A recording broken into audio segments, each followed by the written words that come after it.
is a word that belongs to India. It is the word meaning action.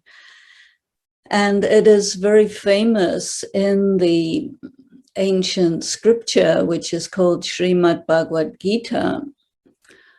Karma, akarma, vikarma. That means there are three kinds of karma: good karma, pure karma, neutral karma, and negative karma. So whatever is the interaction between ourselves and others, between ourselves and nature, and between ourselves and the divine, is karma. And it's not just what we do, but also the words we use, even the tone of voice in the words we use. And a very subtle form of karma is thought and feelings. And so mostly people understand about karma in quite a simple way. And they usually say, as you sow, so you reap. Or we also hear it described like one of the scientific laws that everything has an equal and opposite reaction. So that means that karma is a spiritual law, which you can also find reflected in the laws of physics. And it is an energy which is always seeking balance. And every time we do anything, think anything, feel anything, or even react to anything, that applies pressure on this very complex system of balances. And then the energy of karma looks to redress the balance. So as Sister Jabin was saying, we have a lot of issues with one another. And so we would like to, I think, talk about the issues that we have with one another in two ways. One is that we have a karmic credit with people. Other is we have a karmic debt with people. So the experience of any kind of difficulty, suffering, being incorrectly treated, people having an inappropriate attitude towards us, all of this is an indicator that we are in some way in debt to that person. And the discomfort that we experience when they do not treat us correctly is the law of karma equalizing something that I must have done at some time to create a debt, which gets balanced anytime. Because sometimes you do something and nothing happens. That is to say, there's no reaction, no karmic balancing happening. And that's because it will come, but it won't necessarily come right away. So the consequences of karma are sometimes immediate, sometimes after a little while, and sometimes after a very long time. And this is where the idea of reincarnation needs to be added to the mix, because sometimes something will happen between ourselves and someone who we hardly know or only just met, but yet things go really badly. And this is a sign that there was some karmic account from another lifetime, which is only now coming up for settlement. And then on the other side of the scale, where we have karmic credit with people, then the experience is fairly different.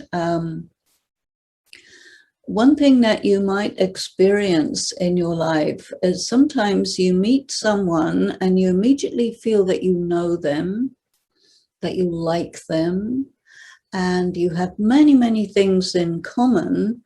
And very quickly you come into a relationship which works really nicely and it's balanced and everything is good.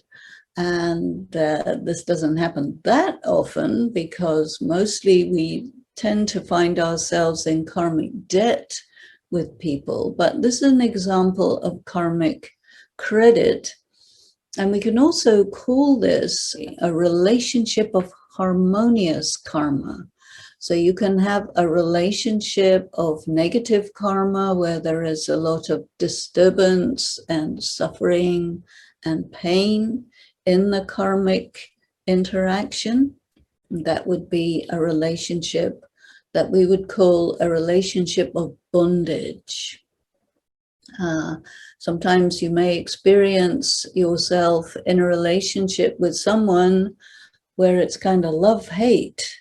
You can't live without them and you can't live with them either, but you're tied, you know, you can't get away. So this is called a relationship of karmic bondage.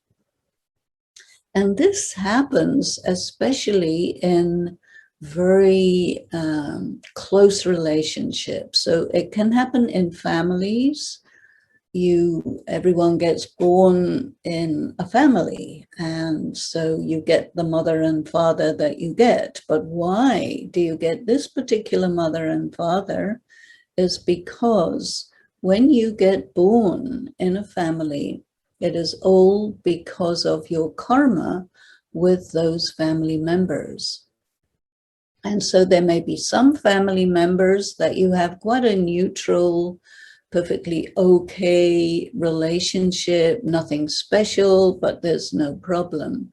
And so that's a fairly neutral relationship. Then there are other members of the family with whom you have a really hard time.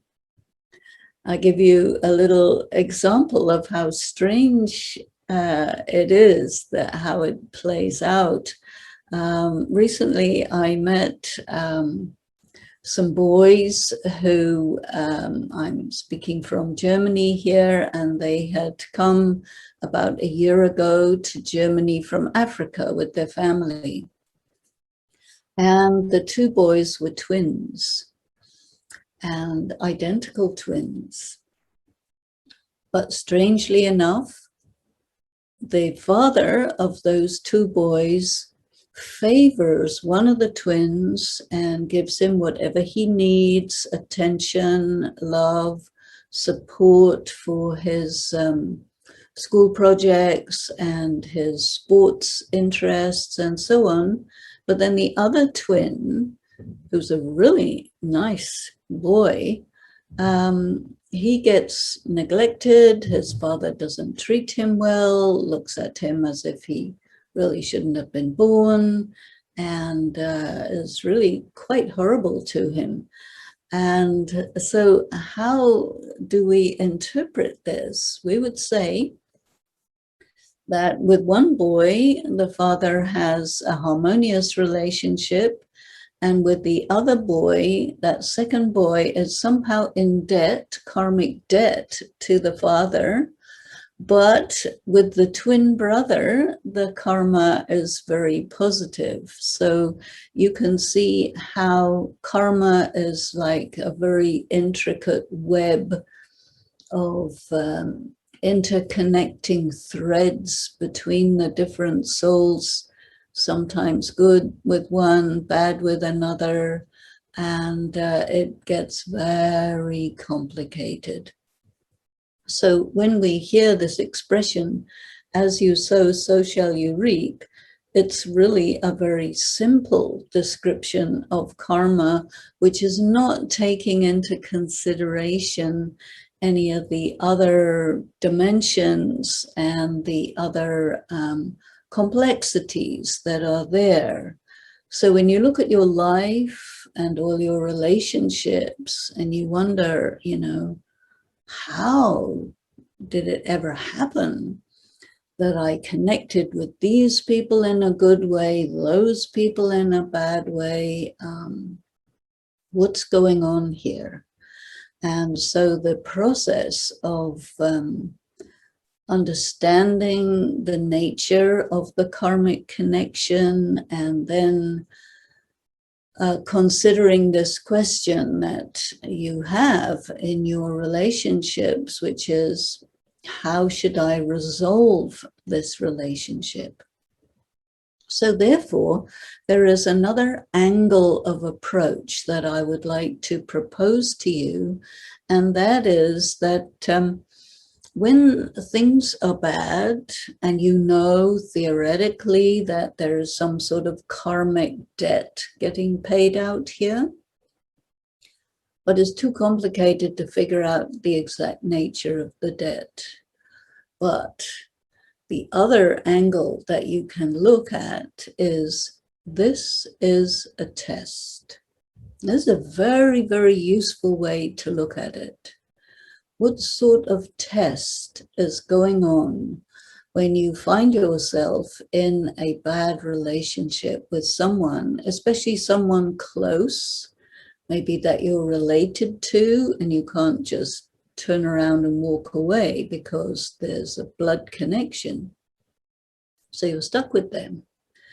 And it's a test. What is it a test of?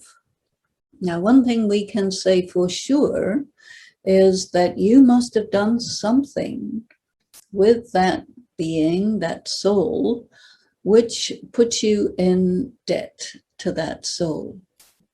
So when you decide to interact with someone and how you will interact with them and what you will do and all of this, this comes from your character. So everyone has good and bad characteristics. Everyone has character defects. Everyone has specialities, talents, and so on. Each one of us is a whole universe of virtues and vices and talents and all sorts of personal characteristics. So what it means when we got into some sort of karmic debt with another being is we did it on the basis of some character defect or character weakness. And so here it is again, coming up for settlement. And when you experience yourself in a situation like this, where someone is giving you a hard time, we also use the expression, this person is pressing my buttons. So when somebody presses your button, then you will react in a certain way, and you're not powerful enough to stop that. That's called having your buttons pressed. So we do also think about spiritual practice.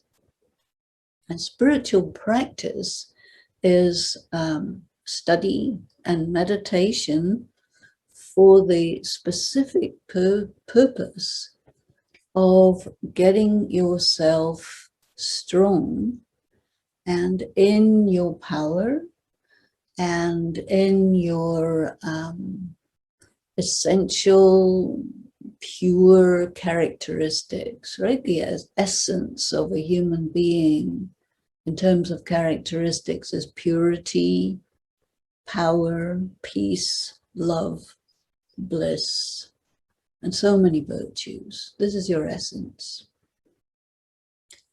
But when the spirit is weak, which most spirits are at this time, then something happens, some situation arises, and you will conduct yourself not in a self-empowered approach, but you will operate from your weakness. And this is what puts you into karmic debt in the first place. And it also reinforces your weakness or intensifies your weakness. So the karmic debt coming up for settlement is also your weakness or your character defect getting attacked, challenged, and normally you would just do that same negative behavior once again because it is provoked by that situation. Someone pressed that particular button and you played out that character weakness, and it was not something you could do anything about. It is stronger than you. And then when you're suffering, you're settling the karma, but because you're reacting from the negative character defect, you're creating a new karmic debt, and it may be more of a debt than what you just settled.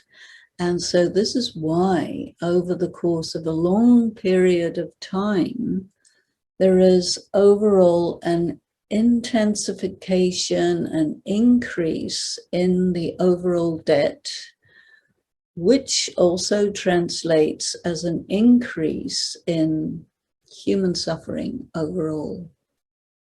And I mean, there are many indications of this. There's so many problems going on, so many wars happening. I think in every family, there's some degree of dysfunctionality. There are problems in businesses, in organizations and institutions, in hospitals, in schools, in every way that you could interact with people, either who are really close to you in family or that you work with or that are part of your community, or you find yourself in a war situation with other people from another community. And all this is getting more and more of a tangle. And the more you suffer, the weaker you become. And so there is another thing that spiritual practice helps us with, which is really, really good. And that is that it teaches us that when something comes along which really gives you a hard time, two things you must do. One of them is to not take that negative energy into yourself. That means you're not taking it personally, you're not absorbing it, you're not having an emotional feeling about it, wanting to take revenge, resentment. All this type of thing is a way of internalizing that suffering that was just inflicted on you, that hardship, that pain. And then the other aspect that spiritual practice teaches us is power of endurance. Because if we can manage the pain that is sent in our way and endure it, we find that we see another spiritual law coming into play here. And that's a very interesting one that not everybody knows. That is that in any situation, in anybody's life, circumstances arise, something maybe that has to be endured, and this will persist for some time. There's a time limit. When the time limit is finished, then it fades away.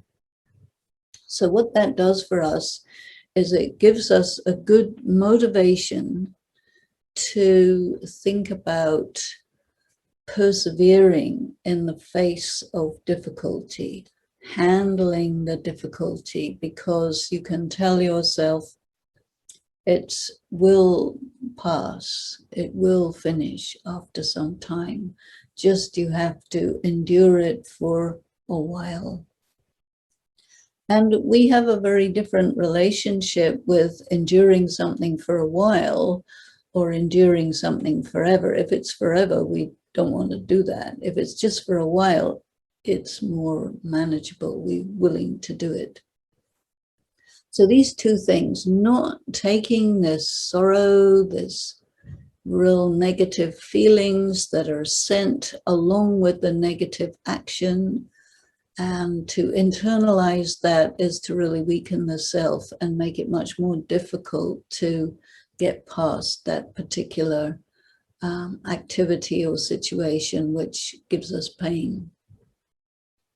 And then the other is to manage it, to hold out, to persevere, to just hang in there until it's past, because it will pass. Everything is like that. It arises, persists for a while, and then it fades away.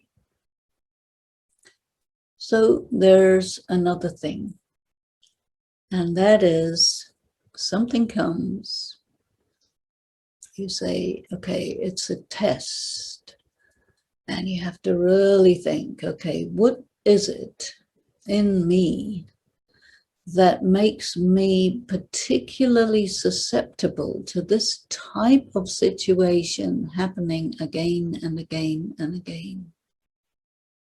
Because the difficult situation can also be construed as a message.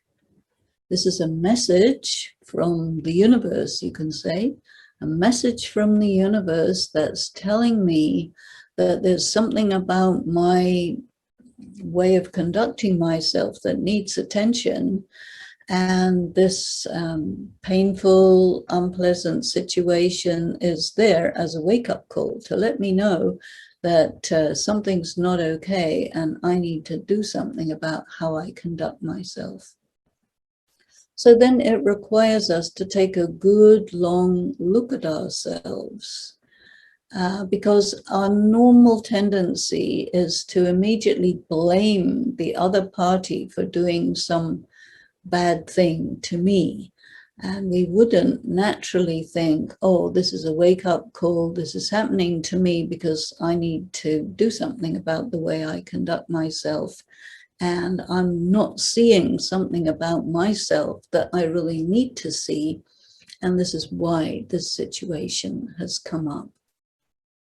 So you see, there are many different interpretations, and it is up to us to select that interpretation which is the most profitable, the most beneficial for ourselves.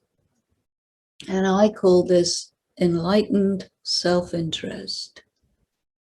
Because if somebody does something bad to me, and I just want to take revenge, all that will happen is I will increase the karmic debt, I will increase the bondage, I will increase the suffering, and it's basically not very bright of me to do that. So I need to change that and bring all the energy back to myself, my focus of attention back to myself, and say, okay, where's the lesson in this? Because there's a lesson for me going on in here, and I need to identify the lesson and then learn the lesson.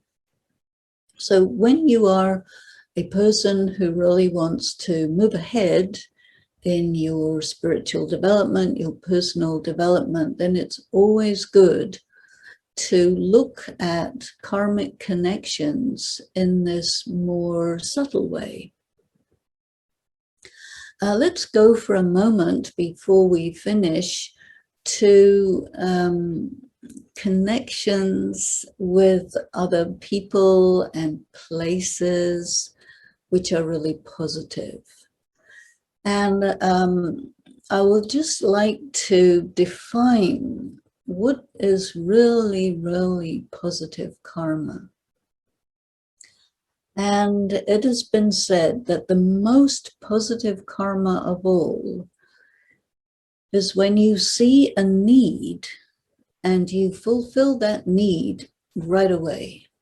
That is really very, very good karma. You see a situation, there's something good you could do to improve that situation or make it really right, and you do that.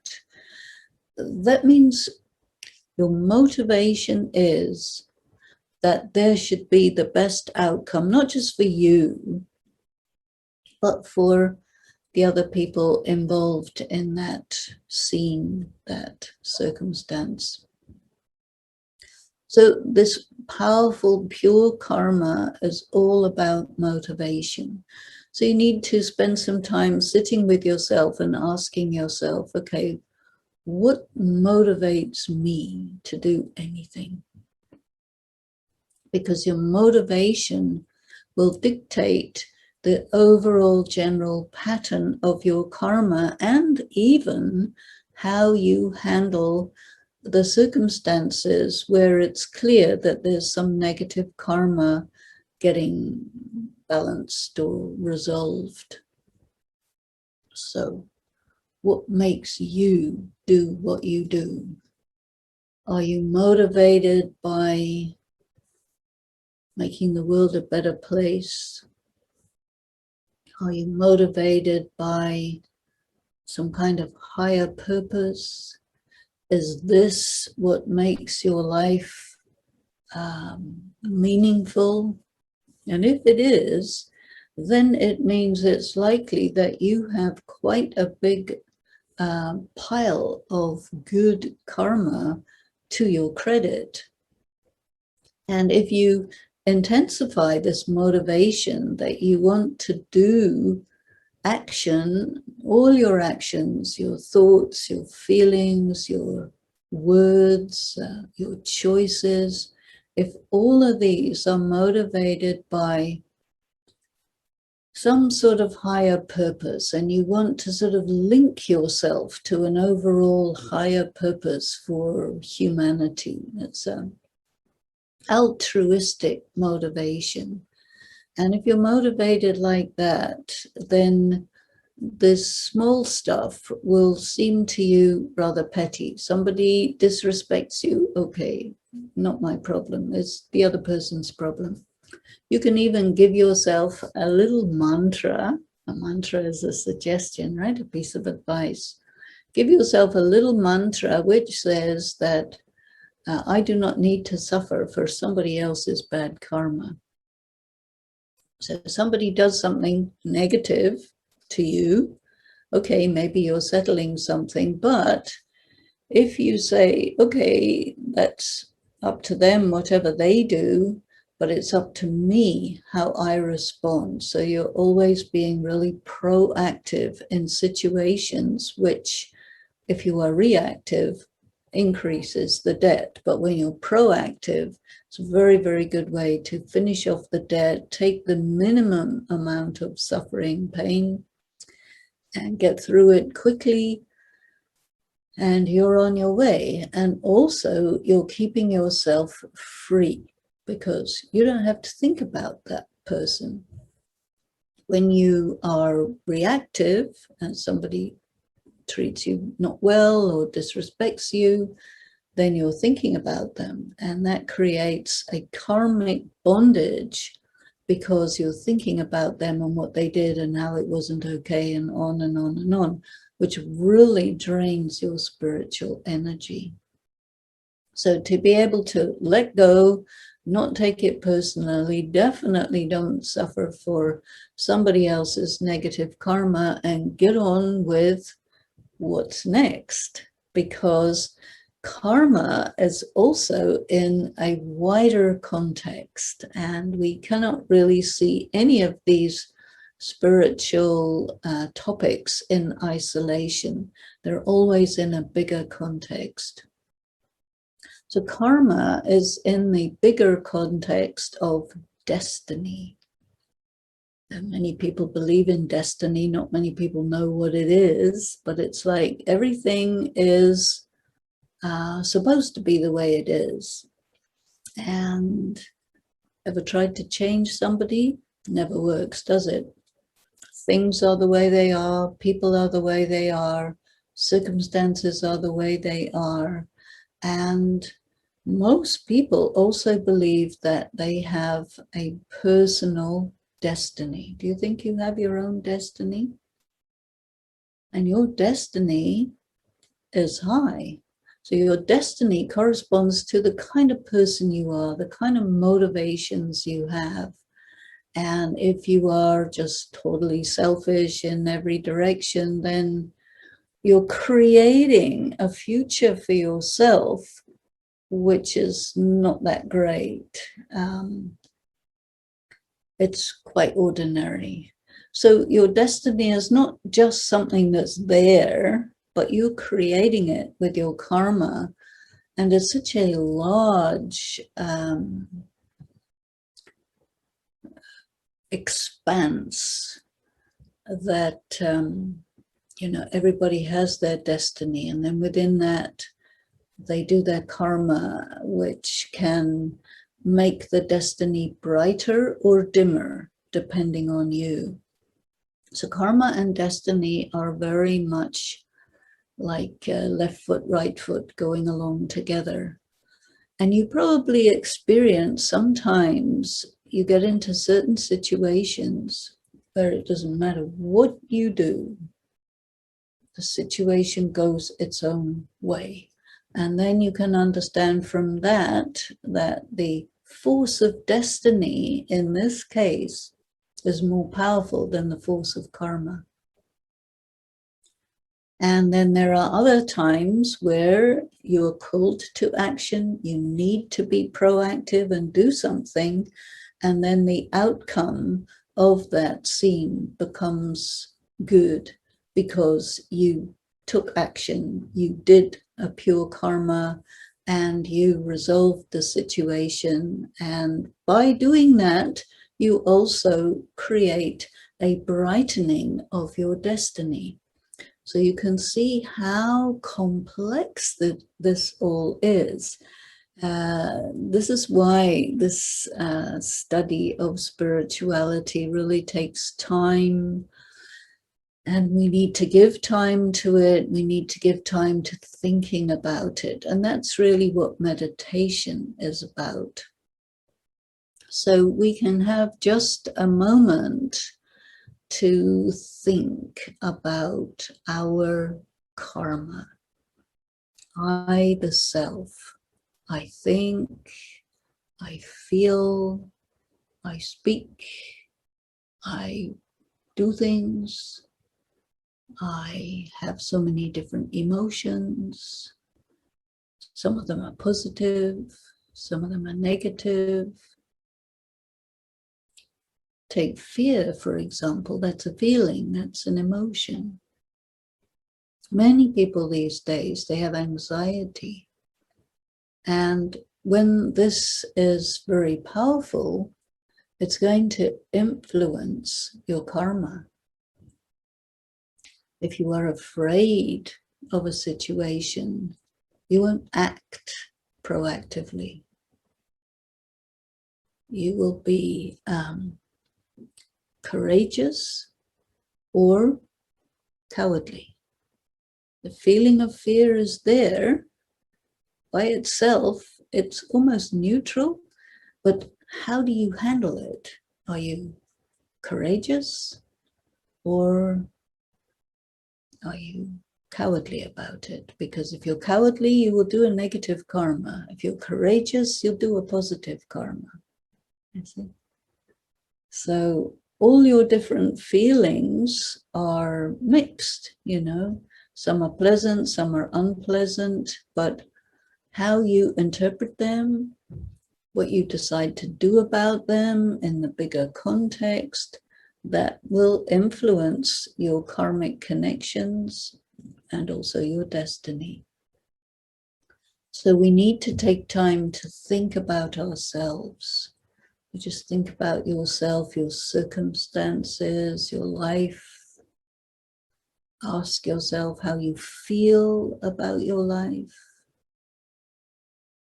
Are you satisfied with the way it's going? Are you satisfied with who you are in the context of your life? Just go inside a little deeply and just feel the energy of your motives. You're watching this talk about karmic connections. That means you must be interested. You must be motivated to understand what karmic connections are. How does this affect you? Is it going to help you to know about these things? And then, once you've heard about it, you need to try it out, test it, think about it. Definitely never give up on anything or anyone. Stay with it, go inside, and also try, when you have any untoward situation, try and understand, what's the lesson for me? What's the wake-up call? But this alarm is trying to wake me up about something important about myself. You can't change anybody else. You can't change circumstances, but you can change how you feel about it, how you interpret it, what you're going to do about it, how you feel about what you're going to do. Does it make sense? You can start to calculate, if I do this, what will happen? If I do that, what will happen? So karma is such a thing that you can calculate in advance. If I'm looking for the best possible outcome, define that outcome for yourself and decide, okay, I can do this, this, this, this, and that will be the result. So this is called being a little bit wise in the context of karma. The first thing is to delay your reaction and tell yourself, okay, let me deal with this later on. Take some time, be by yourself, and first of all, focus on who you are and what you are. You're pure, you're at peace, you're a spiritual being. Feel that.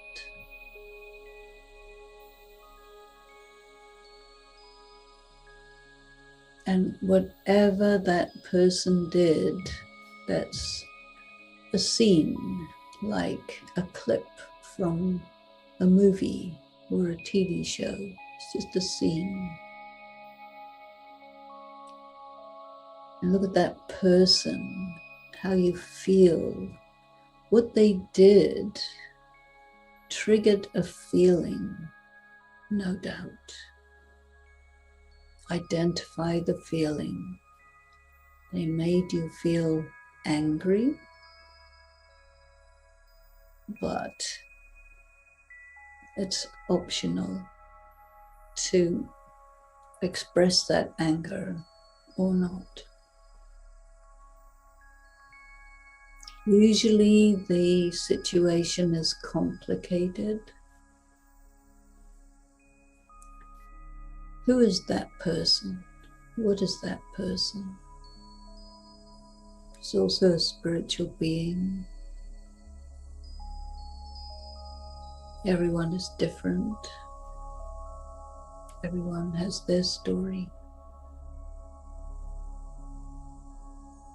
And what do you want? I think The best is to have a light touch relationship.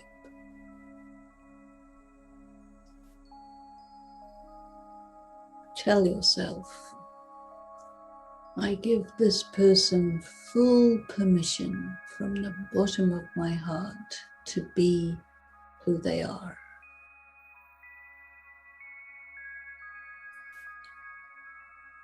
Let them be essentially what they are, also pure, also peaceful, loving. That's what a soul is. And when the soul is weak, they do things that are against their essence. Let yourself see behind and deeper than what they did. See the human spirit.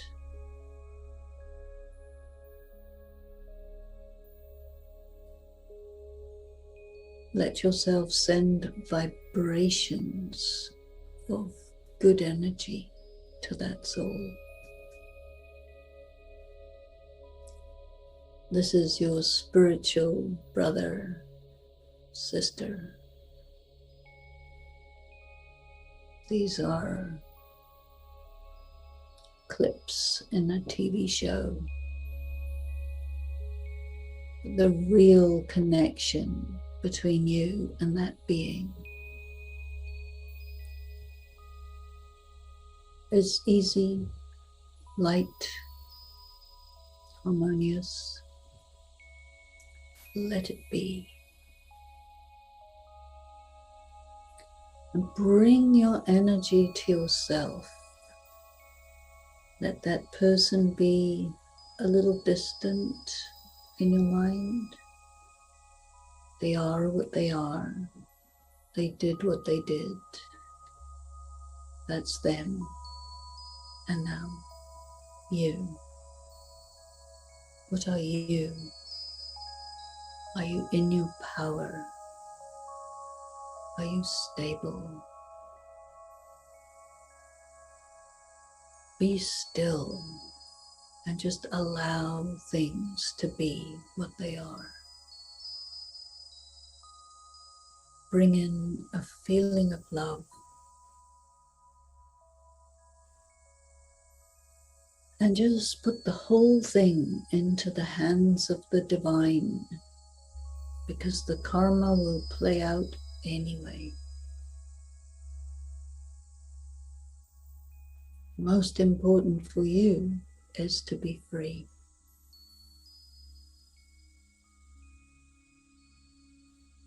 Take time to stabilize like this.